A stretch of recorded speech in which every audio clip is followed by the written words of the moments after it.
Hey guys, what's up? Thought today I'd make a video about running 35s, or in this case 315/70s, which are 0.3 inches shorter than a 35 1250/17. Running them on a stock JL Rubicon. I made a video a while ago, but it was predominantly involving the Milestar Patagonias on my mom's white Jeep, and we had them installed for a short time with the stock suspension. But that video's focus was a different direction.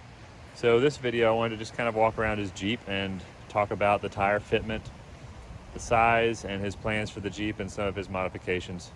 It's a 2019 Jeep JL Rubicon, granite color. He has almost 10,000 miles on it. He had these 315/70/17s BF Goodrich KO2s installed about a month or two ago. And his Jeep has no lift. This is the stock suspension height. His is a daily driver, of course, to and from work, trips occasionally. At this point, he just doesn't want to lift it. We're going to have it under warranty for 7 to 8 years, the extended warranty. And he wants to keep as much of the Jeep factory as possible, but he also enjoys going four-wheeling with us.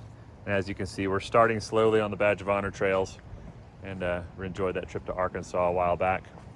But he needed more clearance, so his plan was to run 35s with no lift.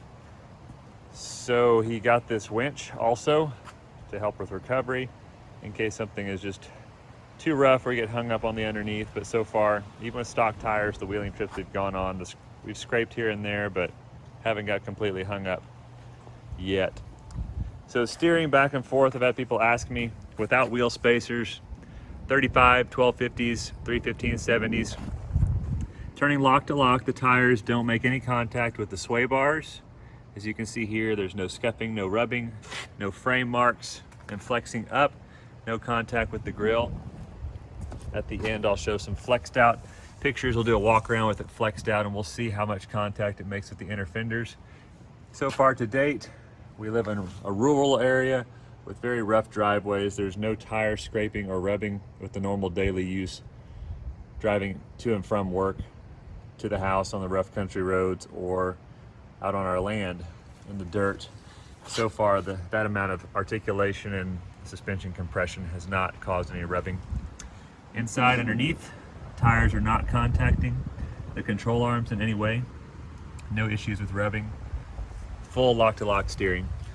So really, the 35s are transparent when running them on the JL, and the mileage hit he's taken has only been around 1/2 to 3/4 of a mile to the gallon, has dropped off from his stock tires, because really you're just increasing the tire size about probably 1.25 inches in overall diameter.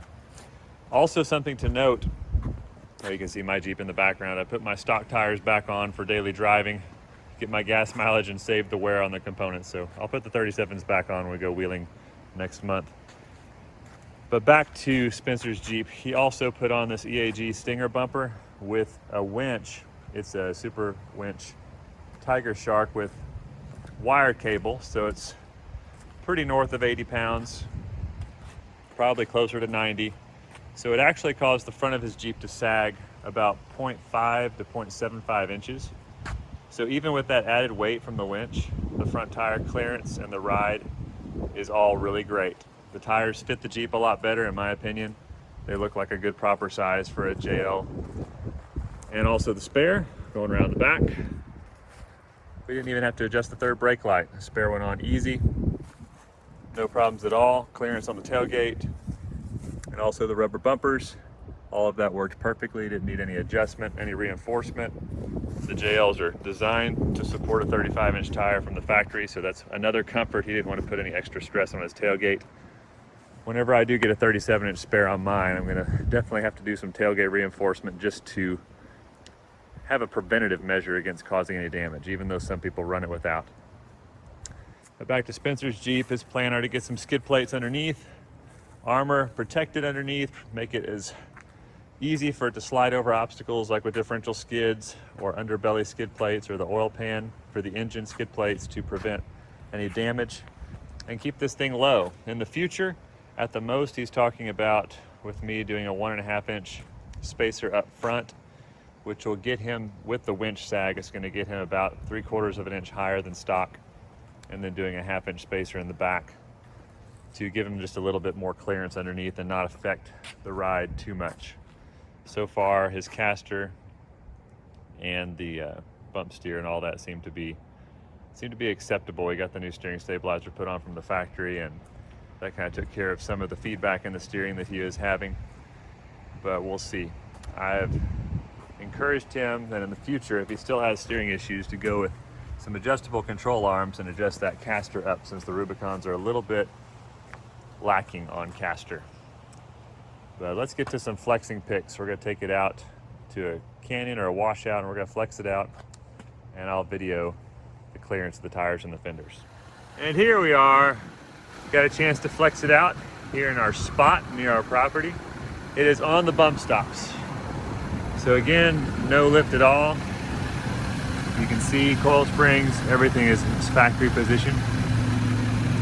Stretched out. You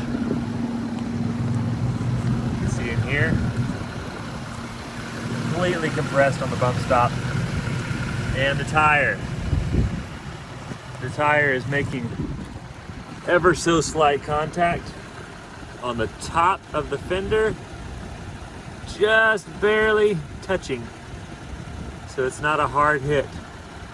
So definitely workable. So yes, everybody has said that there'll be some slight rubbing off-road with no lift in 35s. That is true, but the rubbing is nothing to be too concerned about, because thankfully these fender wells are very smooth on the underneath.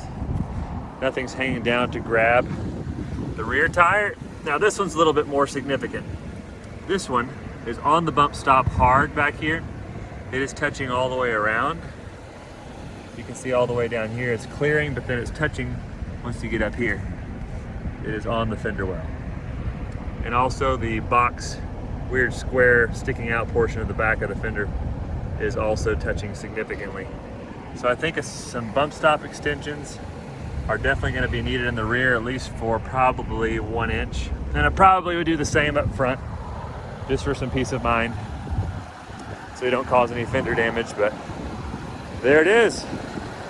That's kind of the facts on the situation. I'd never seen a stock Jeep flexed out and clearance checked with 35s, but this is what happens. Hope you all have a great day. Hope you enjoyed the video. We're going four-wheeling a couple weeks. Excited. Can't wait to share all those clips with y'all and our adventures. We're looking forward to trying out the new tires and also trying out the red LJ. Can't wait for Dad to try that out as well. Hope y'all have a wonderful weekend or week whenever you're watching this video. Y'all take care. See ya.